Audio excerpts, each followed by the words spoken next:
This is Anthony Kilner from Supernal Magazine interview series, and for an upcoming issue, we have going to be discussing money and work and business, and we have a very special guest today in Jenny Bracelin from the UK. Welcome, Jenny. Thank you very much. I'm delighted to be here. It's pretty exciting because I didn't realise that you were a money guru, for want of a better word. And we have met your husband in a previous interview in Leon and found his story to be amazing. So I'm not surprised that he's got an equally amazing wife. So thanks for joining us. We know it's sort of late in the evening at your time. However, we're talking money, we're talking business, we're talking coaching and how our mindset is so important to get that right to succeed, because a lot of businesses don't succeed, and a lot of the time, based on my experience, it's because the people aren't in the right frame of mind. But before we get into all of that, give us a bit of a clue. Who is Jenny Bracelin? Well, thank you. So my husband's very spiritual, as you know, and when I married him, I had to come out as being spiritual. So I was known as a business mentor, an entrepreneur, I've run 5 businesses. I started when I was 22. I trained as a ballet dancer, so very creative and passionate. And then I had an injury and things happened and I changed careers. In fact, I went traveling, went to Australia and came back and decided that business was the way forward, as I didn't want to work for anyone else. So I started my first business at 22, knowing nothing about business, money, anything like that. And it was a very steep learning curve. But once I learned it, I found that I explained money in a way that other people understood. Mm-hmm. So accountants explain money in one way and people look at them and go, yes, but I don't really understand. Whereas I explain it in a kind of creative, passionate, fun, positive way. And so all the way through my career, I've been helping people get paid. When I used to hire out tablecloths, which I did for about 8 years. And then I retired from that, discovered you couldn't really retire at 30, you have to do something. So I worked for a charity who helped young people set up in business. And then I worked with the long-term unemployed. So it was all about getting people into business, not worrying about, formal business plans or, knowing all about business. It was about taking care of your customer, earning a living, doing something you're passionate about. And that's really all about me. So I'm kind of into dancing, into spirituality, and I love business. And I got into money coaching basically because my clients got stuck. They'd get stuck and it's like all the practical things weren't working. And as you say, mindset is critical. And I found that it was the mindset with money that held people back. They were like, oh, I'm working class, I can't earn loads of money, or I'm spiritual, I can't run a profitable business when I'm spiritual. And so by changing people's money beliefs, I used to get like exponential results. So I kind of do both. So I do the practical stuff and then we get stuck. I do the coaching stuff and then I'm usually like, come on, you need some practical stuff now. So it's kind of mixing and matching that. And I live in the UK in a place called Ludlow in Shropshire, which is very beautiful, typical English countryside with rolling hills. But I grew up in Wembley in London, which isn't, it's very urban, a bit streetwise. And so, yeah, I think that's me, kind of bit of everything, I think would sum it up. Everything. Well, I think, we're having that experience and starting from a very young age is not unusual. It's just that you got successful very well, very quickly. And from what I was reading, it's because you actually cared about what you were doing. So you cared about your clients, you cared about the quality of what you're putting out there. Is that a fair statement? It is. I think you've highlighted a really interesting point, because I work with a lot of spiritual businesses or people who have dreams and they want to make a difference and they want to do something and they think about them. And in order to have business work, you need to think about your customers. So for example, I would love every spiritual business to make £1 million a year, because what a difference the world would be if the money was in the hands of spiritual people or, people who want to make a difference. But, oh my God, trying to persuade them is quite a challenge, because they are in their own world of spirituality and what they're passionate about. Whereas you actually have to say to the customer, what do you want? How do you want it presented? How much are you prepared to pay? what's the route, to kind of reach you, how do you want to buy, all those kind of practical things. And with that first business with the tablecloths, I was talking about today actually in a workshop, it took me 2 months to pluck up the courage to do this. But I rang up my potential customers and said, I'm thinking of setting up a business hiring out tablecloths, but it could be anything. Is that something you're interested in? And then I was like on the phone, and they were like, yeah, can you give me 20 today? I'm like, no, I'm just thinking about it. And they were like, oh no. And they just complained about all the competitors and I said, well, what would you like? And they went, we want this, we want this, we want this. And they told me the colors and the size and the fabric and, the thing that annoyed them most and the thing they really wanted and all that. And so instead of setting the business up how I was planning to, I set it up exactly how they asked me to. I mean, there was a couple of compromises. You can't do everything customers want. And as a result of that, when I set up, I called back 3 customers and told them I set up, and I was fully booked for the next 3 years. And my only marketing, the only marketing I did for the whole of that business was to ring up the next customer on the list and tell them I could now supply them. And which, is, as you say, it's incredibly lucky because I really hit a niche in the market.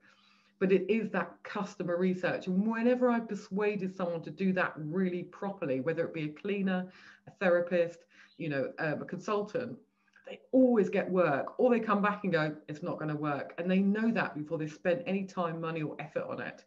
And so I think that customer research is vital, but it's very scary to do. And so I can understand why people would rather get you to fill out a questionnaire or put something on social media or something like that, with actually talking to somebody face to face or over the phone and hearing their reaction to what you're planning to do is more valuable than anything else in business, I think. So your spiritual bent towards that, how do you find that? Because a lot of spiritual people either don't feel they're worthy of the money, they feel that because we've been given a gift that we should be just giving our time to everybody. However, I've noticed over the years that doesn't pay the bills. That's true. And I want spiritual businesses to be able to pay the bills. I really do. Because if they don't, they can't survive.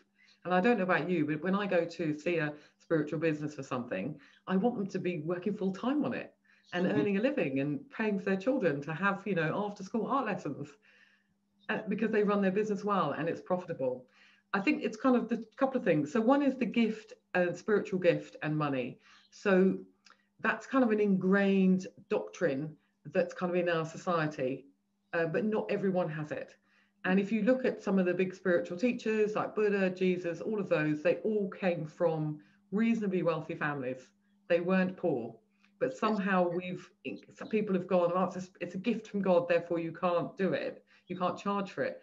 Yet if your gift from God is you're good at mechanics, or you're good at mediation, or you're good at IT, you're allowed to charge for it.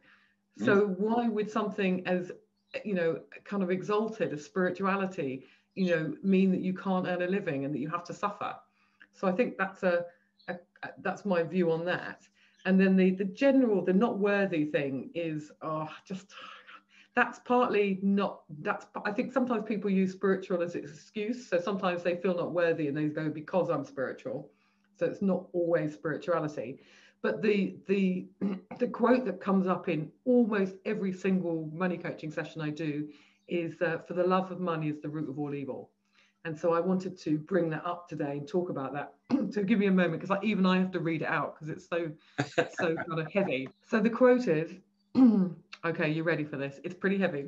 It's from the book of Timothy, 1 Timothy 6:10, chapter 6, verse 10. And the full quote is, for the love of money is the root of all evil, which while some have coveted after, they have erred from the faith and pierced themselves through with many sorrows.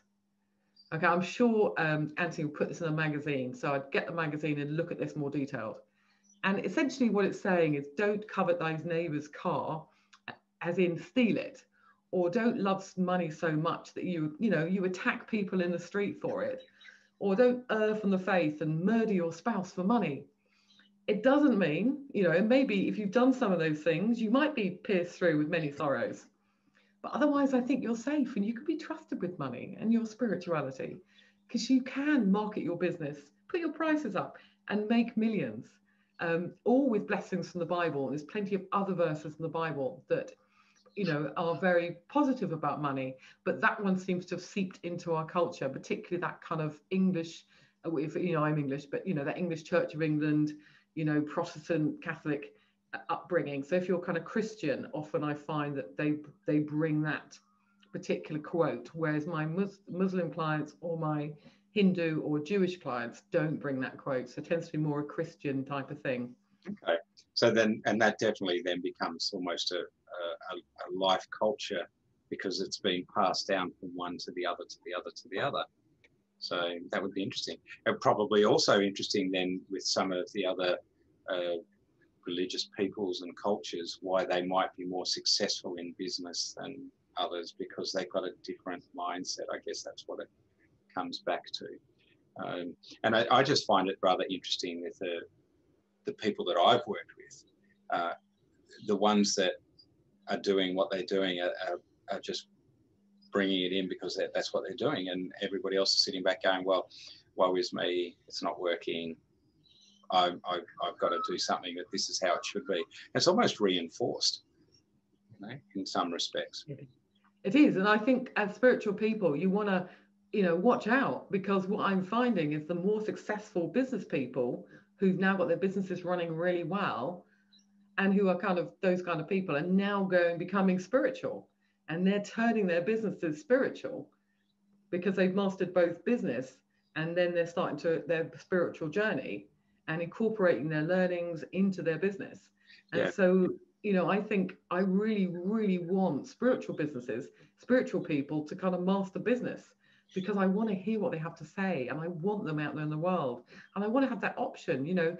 Every town has their small organic store that sells these wonderful products, and is the kind of hub of craftspeople and therapists and all kind of spiritual experiences you can have. Like, to me, I want them to be the supermarkets across the country. Yeah. Wouldn't that be amazing? Wouldn't the world be an amazing place? But to do that, they need to master their relationship with money, or just, make it more positive, just find a positive route through. Yeah, I think that positive is important. I think that, when I started Supernal, just to sort of fill you in on all of that, I wanted to find, there was a niche in the market that was sort of blending mainstream with spirituality. And so we've cover, things like the NDIS, we've covered homelessness, we've covered a whole range, domestic violence, things like that, of mainstream issues. And then we put our spiritual bent in and around all of that. And I think where a lot of people might struggle, or are struggling, when we're, say, talking advertising dollars, is, oh, but you're too woo-woo, or, oh no, that's more mainstream, and they're not getting that tie-up, that blend that we're trying to create. And it's a bit unique in its space here in Australia, and we're growing, so that's okay. It's just more, I think people can't get their heads around the fact that we cover such diverse topics, and money, and the way we're tackling money is different to, here's a wad of cash. It's a different mindset. And that's, I think, the change that sounds like you're really trying to get people to get their heads around more than anything else. And it is interesting, because I find that people often, the unexpected clients. I had an accountant, who worked in the city, working for a massive financial firm in the US. So he worked US hours. And, he came, and I was like a candle, I was like a candle before a session, and, kind of meditate and do a blessing and blah, blah, blah.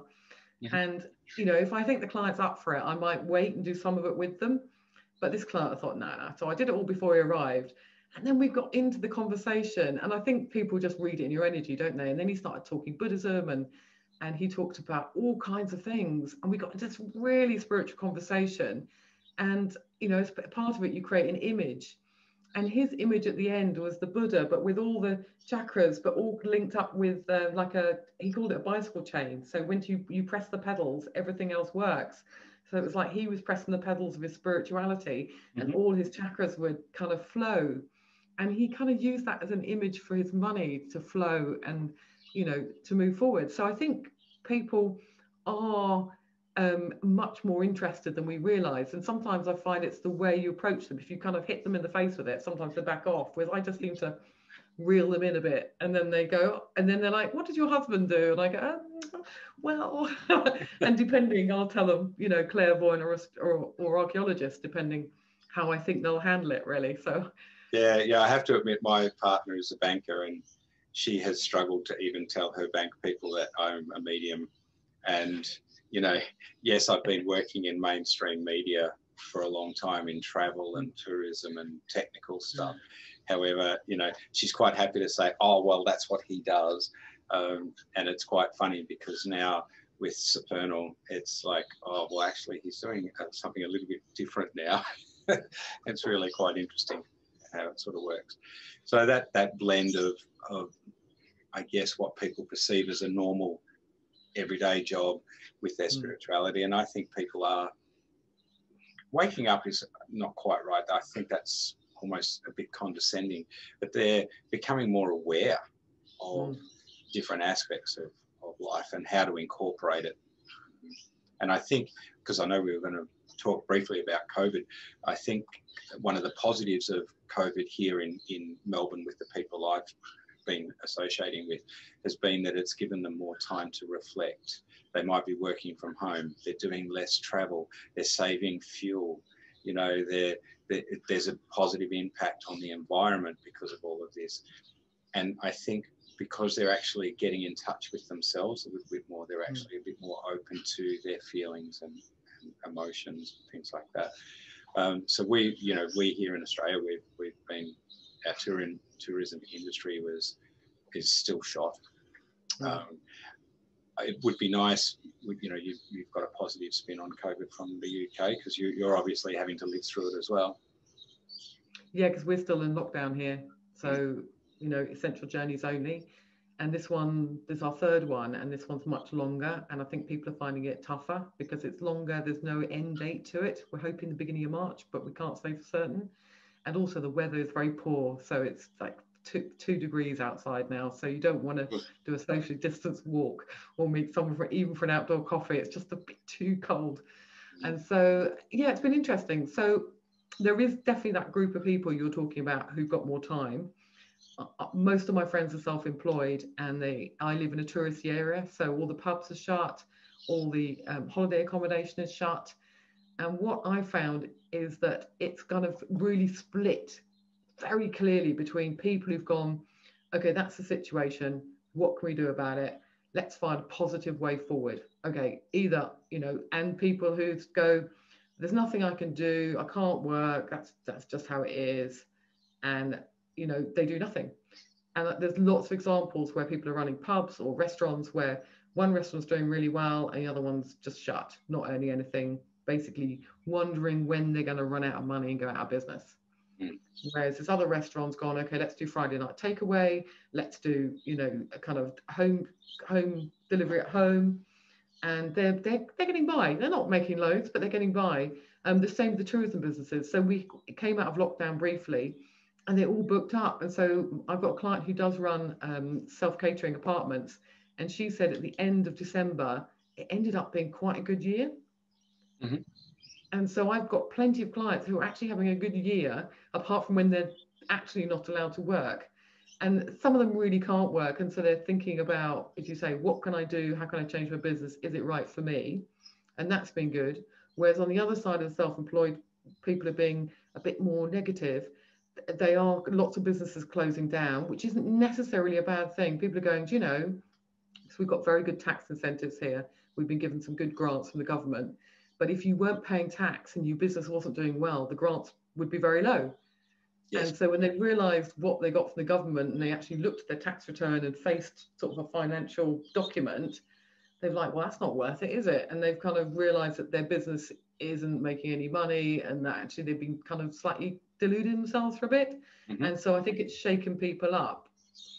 But I think it's been a choice whether you see it as a positive chance to realign your life, to do what you want, or whether you've kind of, it's been terrible and awful. One of the things that impressed me a bit about reading sort of some of your history was your values and your values for helping clients. I know we touched on the way you started your business, but the honest, the non-judgmental stuff. Explain, where did that ethos come from? I think it's just who I am. You know, I think it's more that when I worked with a group of business advisors, I was quite shocked at how some of them were, and they were quite judgmental. They wouldn't work with certain businesses. They were like, I can't be asked to do that, you know. I was just kind of horrified. And so, yeah, I mean, I'm not necessarily a massive people person. You know, I quite like being at home rather than at a party. But I think if you're going to, you know, give someone a service, then you give them the best you can. And I suppose maybe it started, I was waitressing, you know, through school. So kind of 16, sort of 21, I did a lot of waitressing. And actually, that's probably where I first found out about money, is I noticed that some of the waiters and waitresses earned twice as much as me. And I was thinking, well, why am I earning 20 quid and they're earning 40? And so I watched them and thought, well, it's because they're better at it.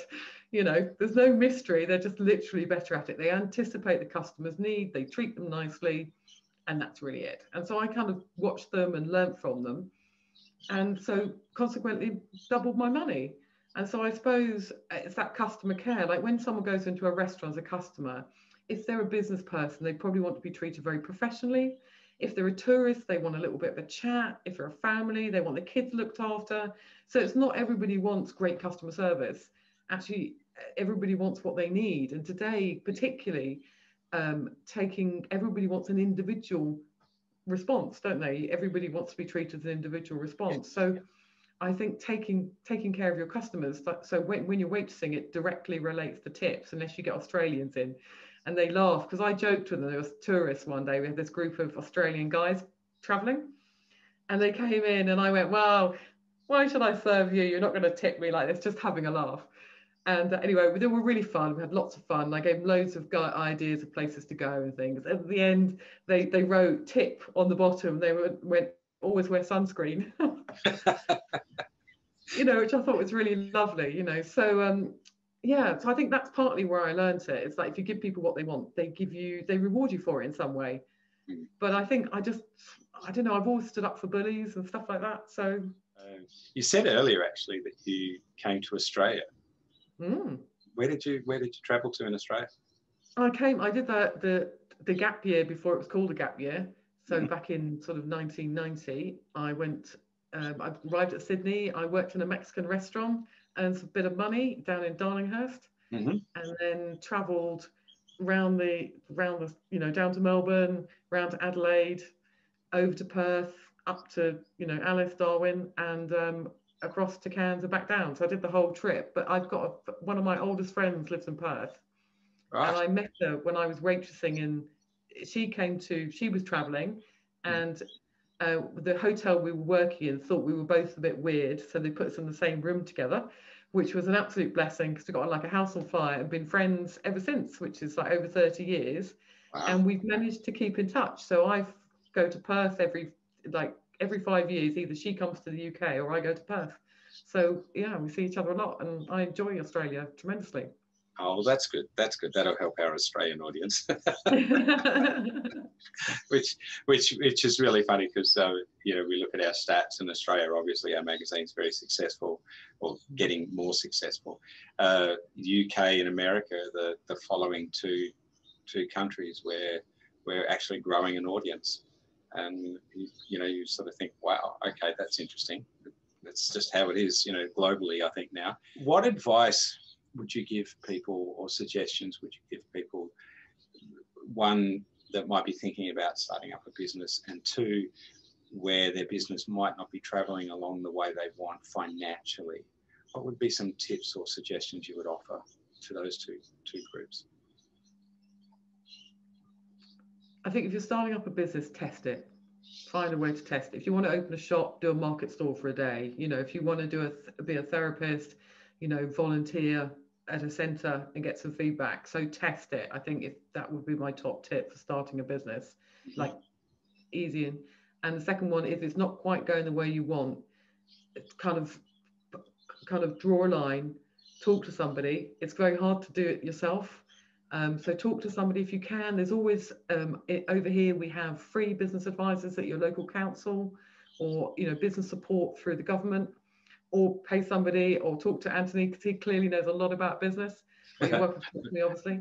But basically, draw a line, look at your business. What do you love about it? What's working? What would you love to do, and what could be improved?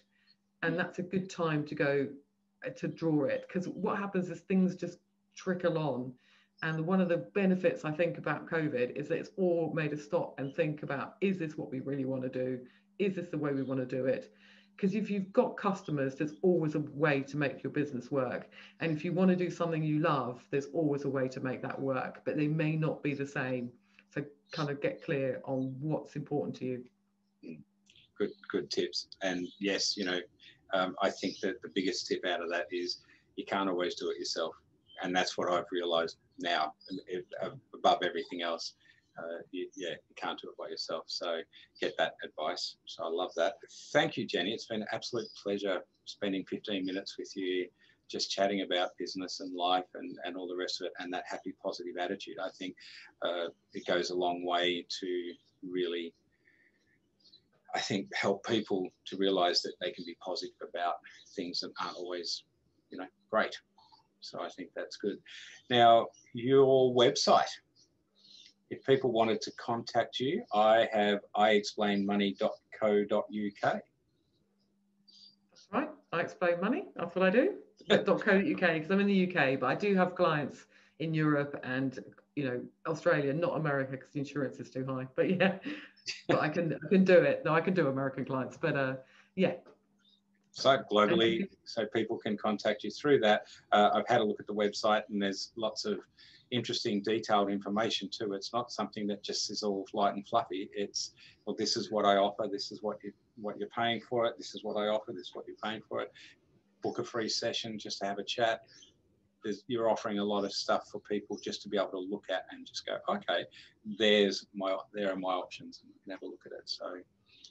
Yeah, we add blogs to all the time on subjects. So I've just written one, are you a dreamer or a planner?